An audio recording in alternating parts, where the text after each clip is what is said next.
ٹیلی vision کے خبرنامے میں خوش آمدید۔ گوجرانوالہ کے تعلیمی اداروں کے نمائندگان کی ایف بی آر حکام سے متوقع ملاقات کے لیے تیاری۔ گوجرانوالہ کی نجی تعلیمی اداروں کی نمائندہ تنظیموں کے سربراہان نے federal board of revenue F B R کی جانب سے پوائنٹ آف سیل کے نفاذ کے حوالے سے اپنے ممکنہ تحفظات اور مسائل پر بات چیت کے لیے تیاری مکمل کر لی ہے۔ ان تنظیموں کے نمائندگان صاحبزادہ سجاد مسعود چشتی، ممبر ڈی آر اے کی قیادت میں جلد ہی ایف بی آر حکام سے ملاقات کریں گے۔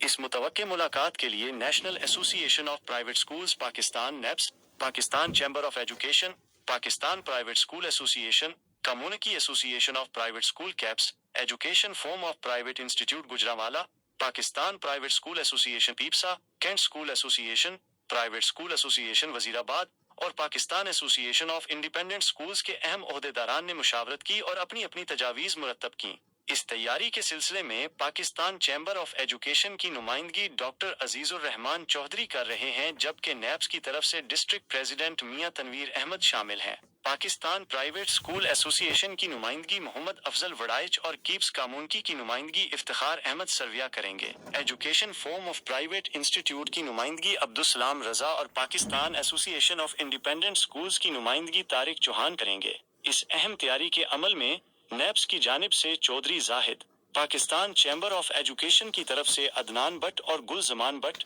کیپس کمیونٹی کے نائب صدر محمد اویس بلال اور Kaiser Rehman, education forum of private institute کے جنرل سیکرٹری عرفان احمد اور دیگر معزز ممبران بھی شامل ہیں۔ ان تمام نمائندگان نے ایف بی آر کے ساتھ ہونے والی اس اہم ملاقات کے لیے تمام ضروری نکات اور دلائل تیار کر لیے ہیں تاکہ نجی تعلیمی اداروں کے مفادات کا مؤثر طریقے سے دفاع کیا جا سکے۔ ڈاکٹر عزیز الرحمان چودھری، پی این این ٹیلی ویژن گوجرانوالہ۔